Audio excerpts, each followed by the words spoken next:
नमस्कार बच्चों, स्वागत है आपका अपने YouTube चैनल बीरेंद्र मलिया क्लासेस में। आज के इस लेक्चर में हम आपके पास बहुत ही बेहद इम्पोर्टेंट टॉपिक लेकर के आए हैं। जैसा कि आप जानते हैं कि जब हम 10th क्लास पास आउट करके आते हैं तो उसके बाद हम स्ट्रीम चेंज करते हैं अपनी। कई लोग बायो वाली लाइन में चले जाते हैं कि वो PCB पढ़ते हैं, कई लोग PCM पढ़ते हैं, कई लोग कॉमर्स में चले जाते हैं। तो यहाँ पर हम कॉमर्स वाली बात नहीं कर रहे हैं, कॉमर्स आर्ट्स वाली। लेकिन जो प्रॉब्लम क्या होती है, जैसे कि कोई स्टूडेंट PCB चूज़ करता है, PCB, और एक स्टूडेंट है जो PCM चूज़ करता है। अब जैसे कि इसमें फिजिक्स और केमिस्ट्री कॉमन रहता है, समझना थोड़ा सा आप इसको। जैसे कि यहाँ पर फिजिक्स केमिस्ट्री कॉमन रहता है। अब प्रॉब्लम क्या होती है कि फिजिक्स जो है वो पूरी कैलकुलेशन है। फिजिक्स हमारी जो होती है कैलकुलेशन और प्लस थ्योरी, मतलब जो भी उसमें बात बताई जाएगी आपको, जो भी कॉन्सेप्ट पढ़ाए जाएंगे वो मैथमेटिकली भी प्रूव किए जाएंगे, थ्योरेटिकल भी प्रूव किए जाएंगे। अब यहाँ पर ये जो कैलकुलेशन का फायदा मैथ वाला बच्चा ज़्यादा ले जाता है कि नहीं। अब जिसकी मैथ, जो कोई मैथ से है 11th क्लास में वो मैथ पढ़ेगा, 12th क्लास में मैथ पढ़ेगा, ऑब्वियसली वो आपसे आगे रहेगा कैलकुलेशन में। और हम थोड़ा सा ये अपना माइंड सेट भी सेट कर लेते हैं कि हाँ यार हम तो बायो वाले हैं। तो प्रॉब्लम क्या हो जाती है, हमको फिर प्रॉब्लम ये हो जाती है कि हम मैथ की तरफ बिल्कुल भी ध्यान नहीं देते हैं। अगर मैथ की तरफ ध्यान नहीं देंगे तो फिजिक्स हमारी वीक होगी। प्रॉब्लम तो आपको होगी, भले ही आप माने या ना माने, थोड़ा सा प्रॉब्लम आपको जाएगी। मतलब एक थोड़ा सा मैथ वालों को जरा सा हल्का सा ज़्यादा एडवांटेज हो जाता है फिजिक्स में कंपेयर टू बायो वाले स्टूडेंट से। तो यहाँ पर कैसे बचा जाए, तो देखिए होता क्या है, जो फिजिक्स होती है, फिजिक्स की भी अपनी एक मैथ्स होती है कि भाई इतना आप टॉपिक कवर कर लें, इतना कंटेंट आप फिजिक्स में अच्छा रखें मैथ वाला, तो आपकी फिजिक्स में कैलकुलेशन वीक नहीं होगी। बाकी जो आपकी बेसिक्स मैथ है वो आपसे आनी ही चाहिए, और आप 10 तक तो पढ़ाया ही जाता आपको सब कुछ, तो वो तो बनेगा ही आपसे, है कि नहीं। तो यहाँ पर देखें, जैसे कि हम फिजिक्स जब पढ़ते हैं तो जो बायो वाला बच्चा है तो इनमें से जो कुछ बेसिक टॉपिक हैं वो टॉपिक्स कवर कर ले तो उसको फिजिक्स की कैलकुलेशन में प्रॉब्लम नहीं आएगी, जिसको हम कहते हैं मैथमेटिकल टूल्स। तो यहाँ पर हम आपको क्या पढ़ाएंगे, सम इम्पॉर्टेंट मैथमेटिकल टूल्स। और ये टूल्स कैसे हैं, मैथ्स के लिए नहीं है, फॉर फिजिक्स। ये फिजिक्स के लिए मैथमेटिकल टूल्स हैं कि मतलब आप इतने टूल्स तैयार कर लें। टूल्स का मतलब यहाँ पर कोई वो नहीं है कि आपको कुछ, टूल्स का मतलब जैसे कि अलजेब्रा आपकी बढ़िया होनी चाहिए, कुछ इंपॉर्टेंट कॉन्सेप्ट्स आपके क्लियर हों तो आपको फिजिक्स की मैथ में प्रॉब्लम नहीं जाएगी, जो कैलकुलेशन आती है। ठीक है, तो आइए शुरू करते हैं। तो सबसे इंपॉर्टेंट जो मैथमेटिकल टूल्स इसमें आते हैं वो 4 से 5 आप टॉपिक कवर कर लें, आपको बिल्कुल भी प्रॉब्लम नहीं जाएगी। और आप इसको मल्टीपल टाइम रिवाइज करें, जो भी हम आपको यहाँ पर पढ़ाएं, और आप उसको बार बार उसको यूज करें। जब कहीं भी फिजिक्स में यूज हो तो आप उसको देख के नहीं, ऐसे ही लगाएं, आप धीरे धीरे प्रैक्टिस से वो आ जाएगा। तो देखिए, तो इसमें सबसे नंबर एक इंपॉर्टेंट टूल्स आता है अलजेब्रा। अब अलजेब्रा एक ऐसा टॉपिक है जो 10th क्लास पढ़ के आया है, तो 11th में आया, तो उसको अलजेब्रा बहुत सारा आता होगा, मतलब कि आइडेंटिटीज वगैरह यूज करते आनी चाहिए। फिर इसके बाद हमको पढ़ना है ट्रिग्नोमेट्री। ट्रिग्नोमेट्री में भी जो आप 10th क्लास की पढ़ के आए हैं वो तो बनना ही चाहिए, उसके आगे कुछ एडवांस ट्रिग्नोमेट्री आपसे बननी चाहिए। तो हम यहाँ पर क्या पढ़ेंगे, ट्रिग्नोमेट्री एडवांस। फिर इसके बाद इंपॉर्टेंट चीज आता है कैलकुलस। कैलकुलस में 2 पार्ट होते हैं, डिफरेंशिएशन और एक आता है इंटीग्रेशन। ये बहुत कमांडेड आपके होनी चाहिए, डिफरेंशिएशन और डिफरेंशियल या डिफरेंशिएशन भी कह सकते हैं आप, डिफरेंशिएशन। ठीक है, इसको डेरिवेटिव भी कहते हैं, डिफरेंशिएशन को, डेरिवेटिव्स और इंटीग्रेशन।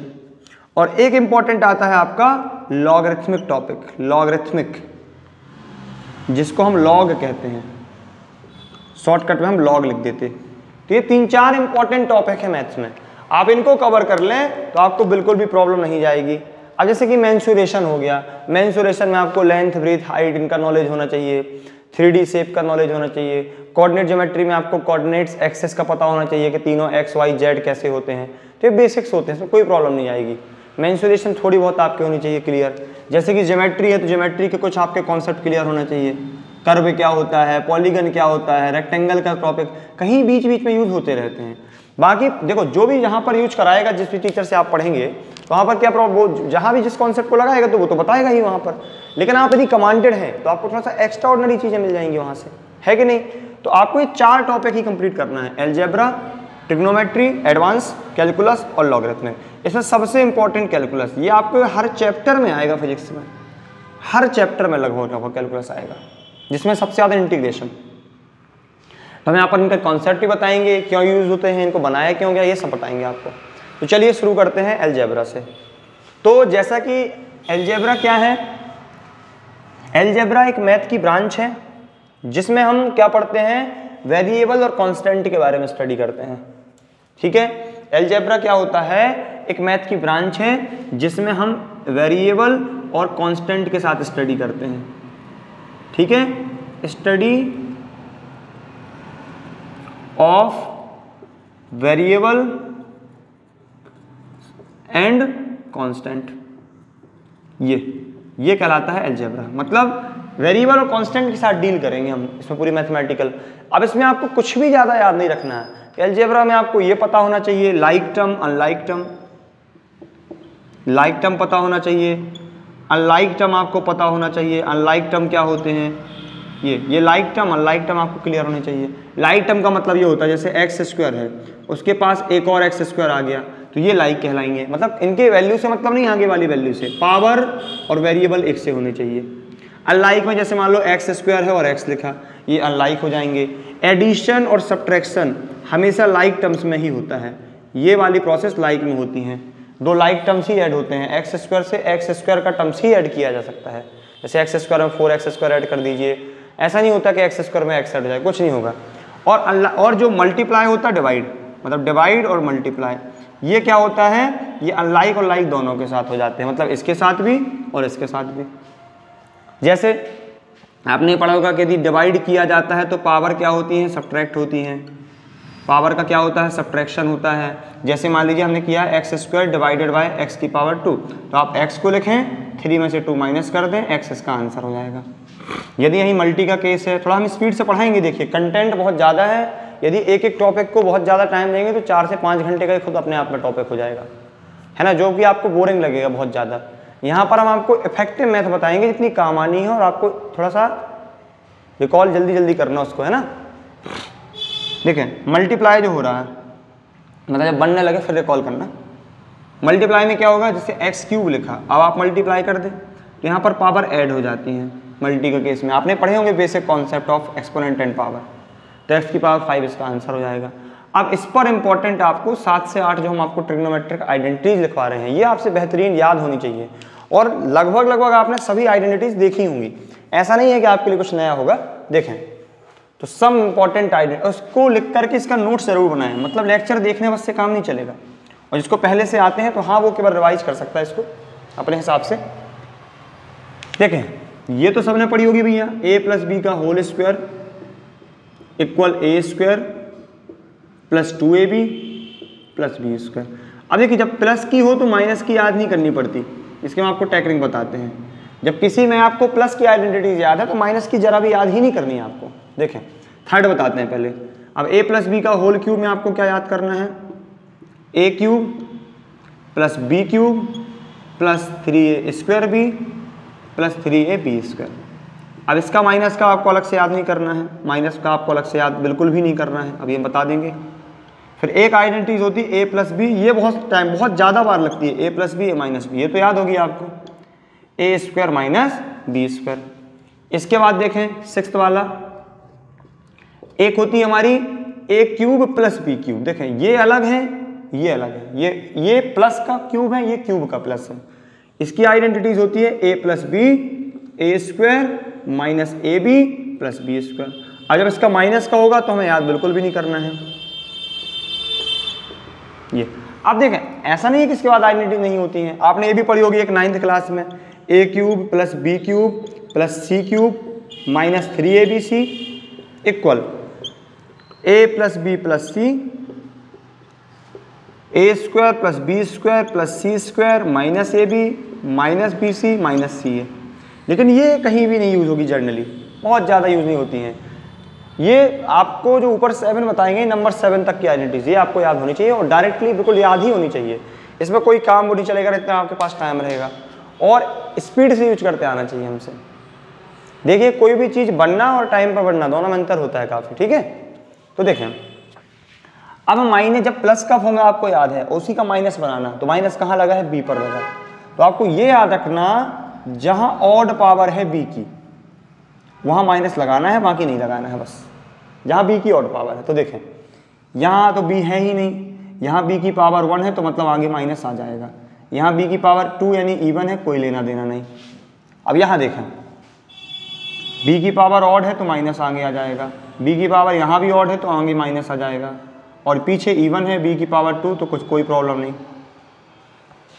यहाँ देखें यहाँ बी क्या है, ऑड है तो माइनस आ जाएगा, यहाँ बी क्या है, देखिए यहाँ भी ऑड है तो यहाँ माइनस आएगा तो माइनस माइनस प्लस हो जाएगा, पीछे इवन है तो नो चेंज। ये मतलब आपको प्लस का फॉर्मूला याद है तो माइनस को ऑटोमेटिक याद हो जाएगा। इवन ऑड का नॉलेज होना चाहिए बस, क्लियर। तो यहाँ पर हमने क्या बताया आपको, अलजेब्रा के कुछ बेसिक इंपॉर्टेंट आइडेंटिटीज बता दी। मतलब यहाँ पर आपको ये आइडेंटिटीज बस याद रखना है अलजेब्रा में, और ज़्यादा कोई, देखिए आप मैथ नहीं पढ़ रहे हैं यहाँ पर, आप बेसिक मैथ पढ़ रहे हैं जो आपको फिजिक्स में काम आएगी। और ये तो आपने पढ़े हुए हैं, 9th 8th क्लास से आ जाते हैं, 6th क्लास से ऐड हो जाते हैं अलजेब्रा, ठीक है। चलिए इसके बाद अगला टॉपिक हम पढ़ते हैं क्या, ट्रिग्नोमेट्री। ट्रिग्नोमेट्री को बड़े ध्यान से देखिएगा। यहाँ पर वो तो आपको 10th क्लास की ट्रिग्नोमेट्री तो आनी ही चाहिए कि tan थीटा इक्वल टू क्या होता है, ये सब तो पढ़ना ही चाहिए भैया। तब भी मैं उसको रिकॉल करा दे रहा हूँ। तो देखिए जो ट्रिग्नोमेट्रिक वो होते हैं हमारे, ट्रिग्नोमेट्रिक हम जिसको रेशियोज पढ़ते थे, रेशियोज, ट्रिग्नोमेट्रिक रेशियोज, आप अब वो क्या कराएंगे, ट्रिग्नोमेट्रिक फंक्शन। स्टैंडर्ड क्लास में उनको ट्रिग्नोमेट्रिक फंक्शन कहा जाता है। ट्रिग्नोमेट्रिक फंक्शन वो कितने होते हैं भैया, 6 होते हैं। क्या, sign theta, cos theta, tan theta, ठीक है। फिर इसके बाद कॉसेक थीटा, फिर आता है सेक थीटा, और फिर आता है कॉट थीटा। ये अब इनके लिए हमें क्या याद होना चाहिए, ये concept, P B P divided by H H B, P B P H H B, ये sine, cos, tan, cosec, sec, cot. मतलब साइन कोई आपसे पूछ रहा पी वाई एच,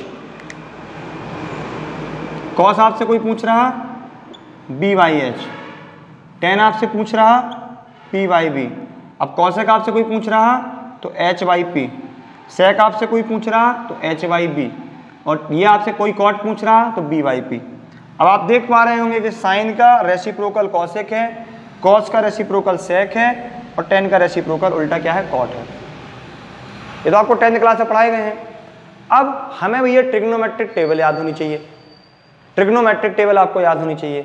तो ट्रिग्नोमेट्रिक टेबल आपसे बननी ही चाहिए। अब यहाँ पर हम आपको 90 ट्रिग्नोमेट्रिक टेबल बना के नहीं सिखाएंगे यहाँ पर, है ना, इतना टाइम नहीं बचेगा अपने पास, और हमें टॉपिक को लेंथी नहीं करना है यहाँ पर, ठीक है। तो आपको एटलीस्ट 0 से लेकर के 90 तक की ट्रिग्नोमेट्रिक फंक्शन की वैल्यू याद होनी चाहिए। वो भी सभी लाइन से नहीं करनी पड़ती, आपको पता होगा। आपको 0 डिग्री, 30 डिग्री, 45 डिग्री, 60 डिग्री और 90 डिग्री, इनकी वैल्यू आपको याद होनी चाहिए ये। और कुछ ट्रिग्नोमेट्री के इंपॉर्टेंट इसके अलावा जो फॉर्मूला है वो आपको याद होना चाहिए।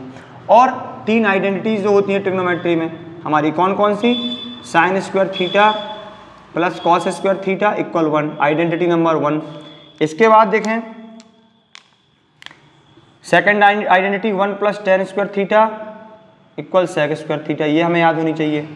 Third 1 plus cot square theta equal cosec square theta, ये हमें आइडेंटिटीज याद होनी चाहिए, ठीक है। अब देखिए प्रॉब्लम, अब थोड़ा सा हमने बताया ना ट्रिग्नोमेट्री एडवांस लेवल की पढ़ेंगे। यहाँ पर क्या होगी, वो एडवांस ट्रिग्नोमेट्री। तो देखें ये एडवांस ट्रिग्नोमेट्री में अब देखिए समस्या यहाँ से बनना शुरू हो जाएगी। समस्या ही कहेंगे फिलहाल आप लोगों के लिए, तो समस्या ही होगी।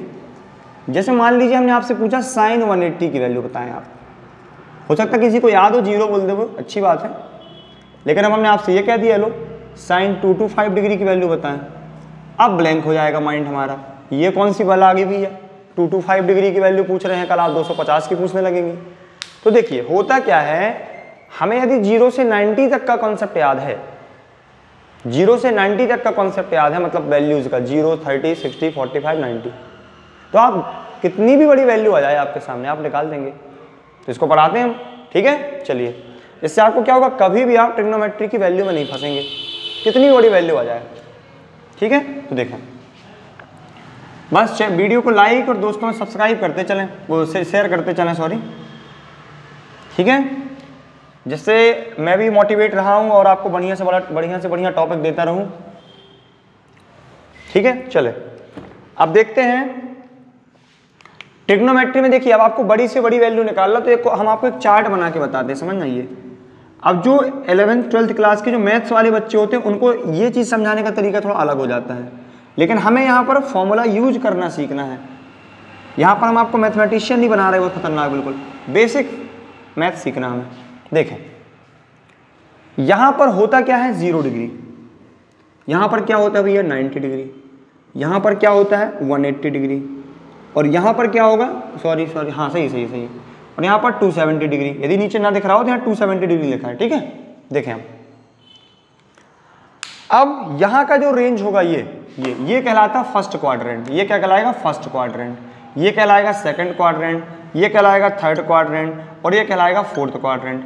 अब आपको फर्स्ट सेकंड थर्ड ये क्वाड्रेंट से तो परिचित होंगे ना, क्वाड्रेंट तो जानते होंगे आपने, सर्कल के 4 क्वाड्रेंट पढ़े होंगे, कोऑर्डिनेट एक्सेस पढ़े, कोऑर्डिनेट ज्योमेट्री पढ़ी, इसमें एक क्वाड्रेंट होते हैं, बस वो एंटी क्लॉकवाइज काउंट किए जाते हैं क्वाड्रेंट, ऐसे एंटी क्लॉकवाइज, ऐसे नहीं कर देना कि फर्स्ट सेकंड थर्ड फोर्थ, क्योंकि एंगल वगैरह एंटी क्लॉकवाइज मेजर किया जाता है। अब सुनो, यहाँ जो वैल्यू होगी वो क्या होगी 90, देखिए यहाँ की वैल्यू 0 से बड़ी और 90 से छोटी, यहाँ बीच की, मतलब आपको एक्सेस पर नहीं जाना है, यहाँ इसके ऊपर और इसके इस तरफ। हम क्या कह सकते हैं 0 से बड़ी होगा, मतलब थीटा क्या है ये वैल्यू, डिग्री एंगल है, थीटा दिखाएंगे, तो इसका मतलब क्या, यहाँ जो वैल्यू होगी वो 0 से बड़ी और 90 से छोटी, यहाँ जो वैल्यू होगी वो 90 से बड़ी और 180 से छोटी, ग्रेटर देन 90 लेस देन 180। यहाँ की जो वैल्यू होगी वो 180 से बड़ी और 270 से छोटी, यहाँ की जो वैल्यू होगी वो 270 से बड़ी और 360 से छोटी हो जाएगी। क्लियर, आई बात समझ में। अब इनको थोड़ा और तोड़ के लिखते हैं, देखिए मतलब हम ये कह सकते हैं कि यहाँ का एंगल 90 से कम होगा, जितना भी कम हो 90 से कम होगा। यहाँ पर लिखें 90 माइनस थीटा, क्या इसको ऐसा लिख सकते हैं, यहाँ का जो एंगल होगा वो 90 माइनस थीटा के फॉर्म में होगा। मान लो 30 डिग्री है तो 90 से 60 कम है, थीटा कुछ वैल्यू होगी वो वेरी करेगी, थीटा एक ऐसी वैल्यू होगी जब थीटा 90 नहीं हो सकता, लेकिन क्योंकि 90 से छोटा है, देख रहे हैं आप, थीटा की मिनिमम वैल्यू 89.999 तक हो सकती है, 90 तो होगा नहीं, तो आप यहाँ चले जाएंगे। तो ये 90 माइनस थीटा का है। ये वाला केस क्या है 90 से बड़ा लेकिन 180 से छोटा, तो आप इसको थोड़ा ऐसे लिख सकते हैं। देखो इस कंडीशन को हम थोड़ा सा ऐसे लिख सकते हैं और बढ़िया तरीके से, 90 प्लस थीटा से लेकर के हमारी वैल्यू कहाँ तक जाएगी 180 से कम है, 90 प्लस थीटा से 180 माइनस थीटा तक।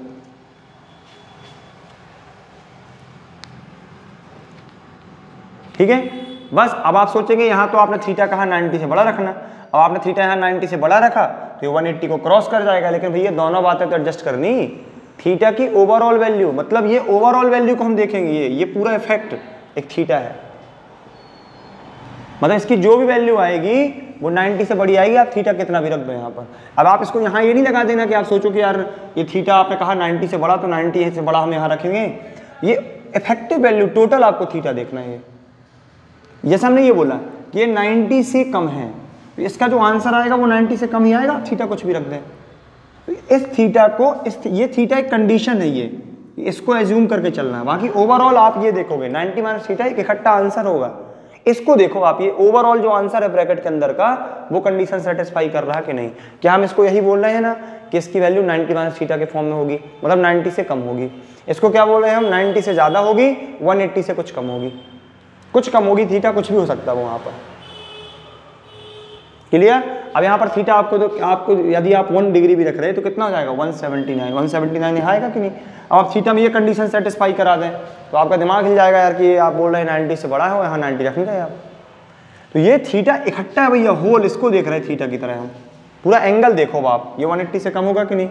यहाँ केस क्या बनेगा, 180 से ज़्यादा और 270 से कम। यहाँ क्या बनेगा, 270 से ज़्यादा और 360 से कम, ये बन जाएंगे 90 माइनस थीटा के फॉर्म में। यहाँ 90 प्लस थीटा से मतलब 90 से ज़्यादा और 80 से कम। यहाँ 180 से ज़्यादा, 270 से कम। यहाँ 270 से ज़्यादा और 360 से कम। रखना नहीं है, देखो आपको समझ पा रहे होंगे। यहाँ की वैल्यू 90 मतलब 90 और 180 के बीच में होगी, 90 और 180 के बीच में होगी। तो अब देखें, अब हम ये जो ब्लू बॉक्स वाली, ब्लू मार्कर वाली कंडीशन, इनको साफ कर दें, इससे डाउट नहीं आएगा आपके पास। ये अब देखें, इसको अलग कर दें। अब आप समझ रहे होंगे, देखो ये क्लियर। अब देखें अब क्या कंडीशन बनेगी। अब आप इसको एक और फॉर्म में लिख के दिखाते हैं, पहले बाद में करते हैं, रुको पहले। ये ओरिजिन था, ये फर्स्ट क्वाड्रेंट, ये सेकंड, ये थर्ड, ये फोर्थ। यहाँ पर आपको याद करना है ऑल, यहाँ पर याद करना है साइन, यहाँ पर पढ़ना है आपको टेन और यहाँ पर पढ़ना है कॉस। देखें ये ऑल का मतलब 6 के 6 ट्रिग्नोमेट्रिक रेशियो के लिए ऑल लिखा है, मतलब यहाँ पर ऑल पॉजिटिव होगा, सभी के आंसर पॉजिटिव में आंसर आएंगे। अब आप देख लो भैया, 0 से 90 तक किसी का एंगल पॉइंट नेगेटिव नहीं होता है। आपने पूरी ट्रिग्नोमेट्रिक टेबल याद की होगी, कहीं माइनस में आंसर नहीं आया होगा। साइन 60 आप देख लो, टेन 60 देख लो, कॉट 30 देख लो, किसी को भी देख लो, आंसर माइनस में नहीं आया होगा। तो यहाँ ऑल पॉजिटिव होते हैं 90 तक या 90 के कम तक भी। यहाँ साइन पॉजिटिव, अब यह साइन पॉजिटिव है तो कॉसिक अपने आप पॉजिटिव हो जाएगा क्योंकि इसका रेसिप्रोकल है। टेन पॉजिटिव है तो कॉट पॉजिटिव हो जाएगा। इसको ध्यान समझना, ये चीज़ बनने लगी तो आपसे कभी ट्रिग्नोमेट्रिक वैल्यू में नहीं फंसेंगे आप। कॉस पॉजिटिव है तो फिर सेक पॉजिटिव हो जाएगा अपने आप। ये हो गया। अब देखें भैया, ये आपको यदि ये चार्ट समझ में आ गया तो अब कहानी शुरू होती है यहाँ से। ये सबसे पहले हमें रेंज क्लियर होनी चाहिए, कौन कहाँ से कहाँ जा रहा हो। ये ऑल साइन, क्या याद करना, ASTC, अष्टक। आप इसको ऐसे याद कर सकते हैं, अष्टक, अष्टक, ठीक है। अब सुनो, अब इसमें आपको केवल एक लाइन याद रखनी है, 180, हिंदी में ही लिखे दें, है ना, 180 और 360 के फॉर्मूला में फंक्शनल चेंज नहीं होता है, के फॉर्मूला में फंक्शनल चेंज नहीं होता है, ठीक है। बाकी के लिए हिंदी से यदि आपको प्रॉब्लम हो तो इंग्लिश में ही बता देंगे। कुछ इस प्रकार चेंज होता है, कुछ इस प्रकार चेंज होता है। कैसे देखें, हमने क्या बोला, 180 और 360 दिख जाए आपको, मतलब 180 plus theta, 180 minus theta, 360 plus theta, 360 minus theta, इनमें फंक्शनल चेंज नहीं होगा। फंक्शनल चेंज का मतलब यदि वो साइन में है, इनका कहने का मतलब फंक्शनल चेंज नहीं होने का, साइन का आंसर साइन में आएगा, कॉस का कॉस में आएगा, टेन का टेन में आएगा, सेक का सेक में आएगा, सबका वही का वही होगा। बाकी सब में चेंज कैसे होता है, देखो ये वाला चेंज, साइन जो रहेगा वो कॉस में जाएगा और ऐसे दिखाएंगे, साइन कॉस में, कॉस साइन में। टेन जो जाएगा वो कॉट में जाएगा, मतलब टेन कॉट में, कॉट टेन में। और हमारा क्या बचा, कॉसिक किस में जाएगा, सेक में जाएगा, और इंटरचेंज होंगे, मतलब कॉसिक सेक में जाएगा और सेक कॉसिक में जाएगा, सेक कॉस में जाएगा और कॉस सेक में जाएगा, सॉरी कॉसिक सेक में जाएगा और सेक कॉस में जाएगा, कॉसिक में। क्लियर। तो सेक का कॉसिक से, कॉसिक का सेक से, टेन का कॉट से, कॉट का टेन से, कॉस का साइन से, साइन का कॉस से। इसको देख ले अच्छे से, आप बोलने में हो सकता है। क्लियर। तो हमने क्या बताया, 180 वाले और 360 वाले केस में चेंज नहीं करना है फंक्शन, बाकी सब में ऐसे चेंज होता है। अब देखो इसको इम्प्लीमेंट करते हैं। अभी आपको पूरी कहानी सी लगी होगी कि कितना लेंथी टॉपिक हो जा रहा है। अब देखो इसका यूज पढ़ते हैं कैसे, समझिए इसको ध्यान से। मान लीजिए हमने आपसे कहा कि आप हमें साइन, हमने आपसे कहा साइन 225 डिग्री की वैल्यू बताएं। वैल्यू ऐसी आएगी कि वो ब्रेक डाउन होगी 30, 60, 45 इनके उसमें ब्रेक डाउन होगी, वो ऐसी ही वैल्यू पूछेंगे। देखो अब क्या आप साइन 225 की वैल्यू तो नहीं जानते, अब क्या हम इसको साइन 180 प्लस 45 लिख सकते हैं? कोई प्रॉब्लम नहीं। क्यों लिखा हमने? क्योंकि 180 प्लस थीटा का फॉर्मूला बन गया। अब आपको ये दिमाग में रखना है, ये थोड़ी ना बनाएंगे हर बार। 180 ये होता है इसके ज़्यादा जा रहे हैं तो नीचे आ रहे हैं थर्ड क्वाड्रेंट में, ये आपको दिमाग में रखना। मतलब पहली बात तो भैया थर्ड क्वाड्रेंट में है। थर्ड क्वाड्रेंट किसका है? टेन और कॉट का। तो आंसर तो नेगेटिव आएगा क्योंकि साइन के लिए कोई जगह नहीं, ये पक्की बात है। और क्वाड्रेंट देखो फंक्शन यहाँ से चेंज करते हैं, चेक करते हैं, मतलब साइन प्लस माइनस कहाँ चेक करते हैं? जिसका फॉर्मूला लगा रहे हैं, जो आंसर में आएगा उसमें नहीं, इससे चेंज। तो साइन को देख के आपने माइनस लगा दिया क्योंकि ये टेन और कॉट का एरिया है। 180 के कॉन्सेप्ट में फंक्शनल चेंज नहीं होता है, तो मतलब साइन का आंसर साइन में ही आएगा। मतलब कैसे? देखें, साइन का आंसर साइन में ही आएगा। अब 180 प्लस थीटा का जो फॉर्मूला बनेगा वो साइन थीटा ही होता है। ठीक है। अब हो सकता भी आपको प्रॉब्लम भी होगी कि कैसे कर दिया हमने, मतलब हम आपको फॉर्मूला भी लिखवा दे रहे हैं। साइन 180 प्लस 45 है, ये क्या लिखा? Sine 180 plus theta. तो साइन 180 प्लस थीटा जो होगा वो, अब देखिए ये हटाने पड़ते हैं हमको, 180, 360, 270, ये इसलिए तो हमने किया है उसको। तो साइन 180 प्लस थीटा क्या होगा? Minus sine theta. माइनस क्यों आया? क्योंकि थर्ड क्वाड्रेंट में है। साइन क्यों आया? फंक्शनल चेंज नहीं होना, और थीटा का थीटा लिख दिया। Sine 180 plus theta minus sine theta, तो माइनस साइन थीटा यानी थीटा की जगह 45 है। अब साइन 45 की वैल्यू 1/√2 और इसका माइनस दे दो। तो आप ये देखें, हमें यदि 90 तक की वैल्यू याद है तो हमने साइन 225 की वैल्यू निकाल दी। वैल्यू कितनी बड़ी भी आ जाए आप निकाल देंगे। ठीक है। अब इसको आप स्क्रीनशॉट ले सकते हैं या लिख सकते हैं, जिसको भी जो करना हो। ठीक है। इसके बाद देखें हम एक फॉर्मूला लिखते हैं, इससे आपको यहाँ पर प्रॉब्लम नहीं जानी चाहिए बिल्कुल भी। तो देखें फॉर्मूला कैसे कुछ बन जाएंगे। सॉरी, देखें इसके बाद कॉन्सेप्ट ये बनेगा, जैसे हमने ये बोला, देखें यहाँ के फॉर्मूला बनाए। यहाँ के फॉर्मूला क्या बनेंगे? साइन 90 माइनस थीटा, इसका क्या बनेगा? चेंज होगा cos theta. Cos 90 minus theta, इसका चेंज होगा साइन थीटा। समझ गया पैटर्न? साइन का कॉस, कॉस का sine. Tan 90 minus theta cot theta, cot 90 minus theta tan theta, sec 90 minus theta cosec theta, cosec 90 minus theta sec theta. Clear? अब यहाँ के change कैसे होंगे? ये 90 प्लस थीटा में भी वही कॉन्सेप्ट आएगा, बस यहाँ साइन दिमाग से लगाने पड़ेंगे। जैसे मान लो आ जाए साइन 90 प्लस थीटा, ये आ जाए, तो देखें ये साइन का रीजन है तो इसका आंसर पॉजिटिव ही आएगा। साइन 90 प्लस थीटा में फंक्शन चेंज होता है। फंक्शन चेंज होने का मतलब 90 गायब भी करना है। Sine 90 plus theta cos theta हो जाएगा। 90 तो कहानी खत्म, इसलिए तो फॉर्मूला आसान हो जाती है कि इतना बड़ा वैल्यू गायब कर देते हैं हम सीधा। अब जैसे कोई आपसे पूछे कॉस 90 प्लस थीटा, तो आप यहाँ पर कॉस को देख के माइनस लगा देंगे क्योंकि 90 प्लस थीटा सेकंड क्वाड्रेंट में आता है और वो रीजन किसका है? वो किसका? साइन और कॉसेक का है। तो यहाँ पर माइनस और कॉस का क्या होता है? साइन होता है। तो ये समझ गए आप, बाकी सबके बना लेंगे आप घर में 6। अब बारी आती है 180 माइनस थीटा की। तो 180 माइनस थीटा में कैसा हो जाएगा? देखें जैसे मान लो आपके सामने आया साइन 180 माइनस थीटा, तो सबसे पहले आप क्या देखें? 180 माइनस थीटा सेकंड क्वाड्रेंट में है, आंसर पॉजिटिव आएगा क्योंकि साइन का है। फंक्शन चेंज नहीं होता है तो साइन और थीटा का थीटा छोड़ देना है, ये तो हटा ही देना है सब में। फंक्शन चेंज होता नहीं है 180 360 के केस में। जैसे इसके फॉर्मूला बनाने मान लो आपको जरूरत पड़ गई tan 180 प्लस थीटा की पड़ गई, tan 180 प्लस थीटा की पड़ गई, तो tan 180 प्लस थीटा, tan का रीजन है तो पॉजिटिव आंसर, tan का tan आएगा, फंक्शनल चेंज होना नहीं है, थीटा का थीटा छोड़ दें। क्लियर? तो ये समझ गए आपको फॉर्मूला कैसे बनाना है। 180 360 में फंक्शन चेंज नहीं करना है आपको, के बाद देखो थीटा का थीटा ही आना है, ये नहीं लिखना पड़ता कभी भी, आता ये बस आंसर में है। बस ये देखना कि फंक्शन में क्या चेंज होगा। चेंज होगा कब? जब 180 प्लस थीटा के फॉर्म में और 360 प्लस थीटा के फॉर्म में ना हो। साइन कैसे लगाना? अष्टक रूल से, कहां पर कौन पॉजिटिव है। क्लियर? ये हो गया। अब मान लो और बड़ी वैल्यू आ जाए, मान लो और भी बड़ी वैल्यू आ जाए तो क्या हो जाएगा? देखो और बड़ी वैल्यू आ जाए तो कुछ कहानी ऐसे हो जाएगी। जैसे मान लीजिए हमने आपसे कहा tan 765 डिग्री की वैल्यू निकालना है, तो देखें tan 7, इसको आप क्या लिख सकते हैं? tan 720 plus 45।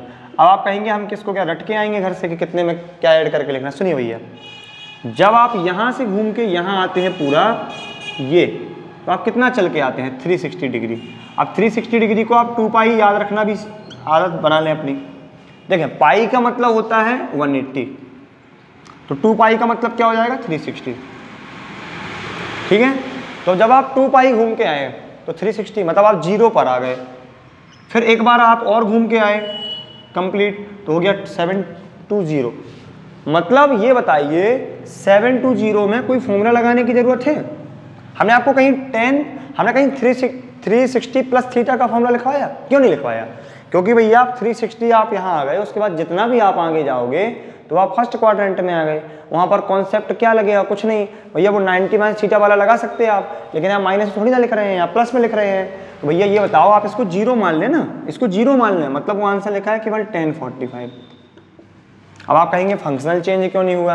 अब आप फॉर्मूला सुनिए भैया, फॉर्मूला लगाएं तो 360 का मल्टीपल है तो चेंज नहीं हुआ, फंक्शन चेंज। दूसरी बात पॉजिटिव क्यों हुआ? क्योंकि सभी का है, लेकिन इतना दिमाग खर्च नहीं करना हमें वहाँ पर। इसमें 360 प्लस थीटा वाले कॉन्सेप्ट में 360 प्लस थीटा या इसका कोई भी मल्टीपल आ जाए, कोई भी मल्टीपल आ जाए, मतलब 2 जा 3 जा 4 जा 5 जा कुछ भी आ जाए, आप उसको 0 मान लो सीधा फंक्शन। आप अपना क्या लिख दो, क्या लिख दो आप उसको, जो एंगल है उसके साथ बस। लेकिन माइनस में लगाना है भैया, माइनस में गलती नहीं कर देना।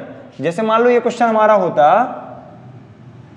ये हमारा क्वेश्चन होता 675, 10 675, तो इसको क्या लिखते हैं आप? इसको लिखते हैं 10 720 माइनस 45, लिखते कि नहीं? ऐसा लिखना पड़ता कि इसको माइनस कर दे तो वहीं पहुंच जाए। अब 360 का मल्टीपल हो या 360 हो तो फॉर्मूला वही काम करेगा। अब देखें, अब माइनस में भी आप क्या काम करेंगे भैया? देखिए मान लीजिए आपके दिमाग में फॉर्मूला नहीं है 360 माइनस थीटा का, आप 360 के मल्टीपल को 0 मान सकते, मतलब इसको हटा दें, क्या बचेगा भैया? 10 माइनस का 45 बचेगा। अब ये माइनस थोड़ी ना कहीं जाएगा, ये माइनस थोड़ी ना कहीं जाएगा। तो आपको इसमें क्या कॉन्सेप्ट याद रखना है, समझिए, जब अंदर माइनस बने किसी भी कारणवश अंदर माइनस बन जाए तो केवल और केवल 2 केसेस के माइनस गायब हो जाते हैं, बाकी के माइनस सीधे बाहर आ जाते हैं। आपको याद रखना है ये कॉन्सेप्ट, कॉस माइनस एक्स और सेक माइनस एक्स, इनका जो आंसर आता है वो पॉजिटिव होता है। इसके पीछे का भी कॉन्सेप्ट है, ज्योमेट्रिकली पूरा बताना पड़ेगा, लेकिन यहाँ पर आपको फिलहाल याद कर लेना ये। बाकी यदि 10 में आ जाए तो सीधा वो एंगल से माइनस बाहर आ जाता है, साइन में आ जाए तो एंगल से वो सीधा माइनस बाहर आ जाता है, एंगल से वो सीधा क्या हो जाएगा? बाहर आ जाएगा। और ऐसा कुछ नहीं है कि आप देखिए, अब आप इसको पूरा प्रॉपर रीजन चाहिए तो आप देखिए इसको थोड़ा हम बता देते हैं। जैसे आप ये बताइए कॉस एक्स में आपने क्या लिखा? माइनस एक्स लिखा। आप इसको गलत मान लीजिए, आपने क्या लिखा? कॉस। अब आप 0 यहाँ लिख सकते, 0 माइनस एक्स। हमने अभी आपको क्या बताया? 0 का मतलब 360, क्योंकि वहीं कहीं आते आप, जहाँ पर थे वहीं पहुँच जाएंगे। हमने ये नहीं बोला कि आप यहीं ओरिजिनल जगह में पहुँचो, जैसे आप यहाँ से चले 360 घुमा तो यहीं आ जाएंगे, फोर्थ क्वाड्रेंट में, उसी पॉइंट पर। अब ये बताइए कॉस 360 में से फॉर्मूला 360 में फंक्शन चेंज तो होता नहीं है, मतलब एक्स ही आएगा। अब प्लस का आएगा कि माइनस का? भैया फोर्थ क्वाड्रेंट एक्स का होता है, 360 माइनस एक्स यहीं होता है थीटा, और फोर्थ क्वाड्रेंट में होता है, इसलिए यहाँ कॉस और सेक ये दोनों के रीजन क्या होते हैं? पॉजिटिव, बाकी सब में लगेगा तो नेगेटिव हो जाएगा। ये इसका फॉर्मूला वाइज हमने आपको बता दिया क्या कॉन्सेप्ट है।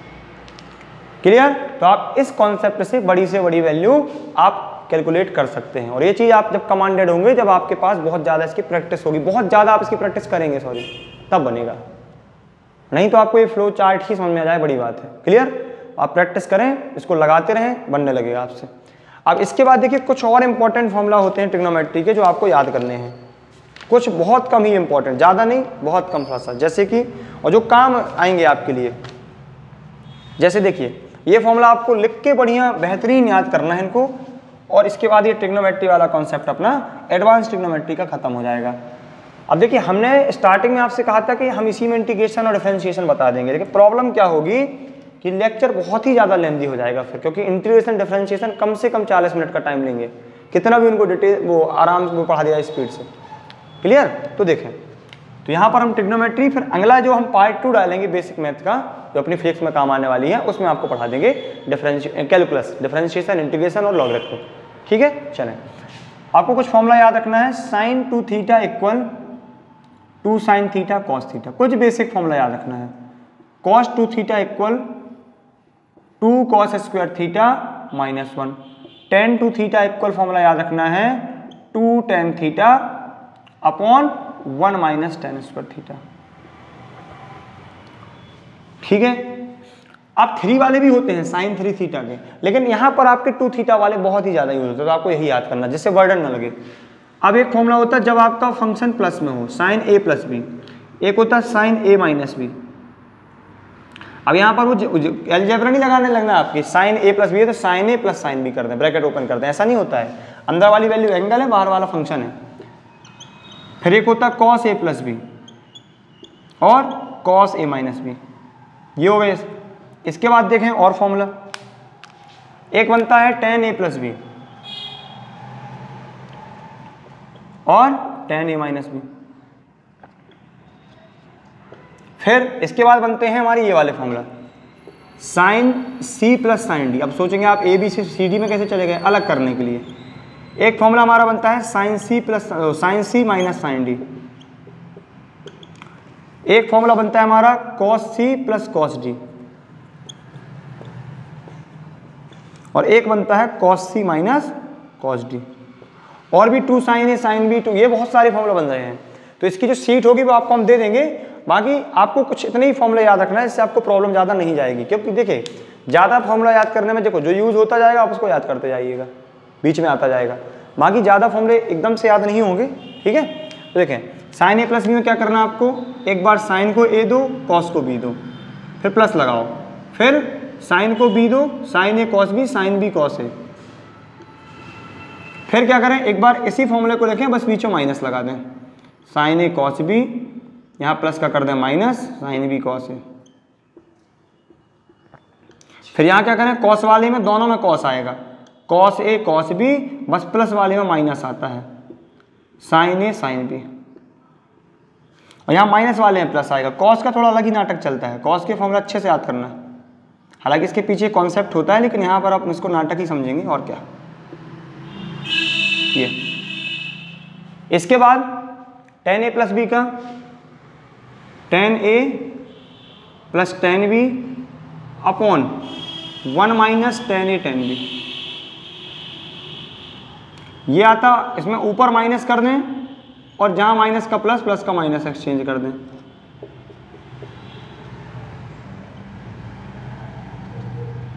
यहां देखिए क्या होता है, टू साइन, जब आपको ऐड से मल्टी में जाना हो तो ये फॉर्मूला लगाएंगे। ठीक है, टू साइन दोनों फंक्शन का प्लस यानी सी प्लस डी जो एंगल है, डिवाइडेड बाई टू कॉस दोनों का डिफरेंस डिवाइडेड बाई टू, ये मल्टी में हुई है।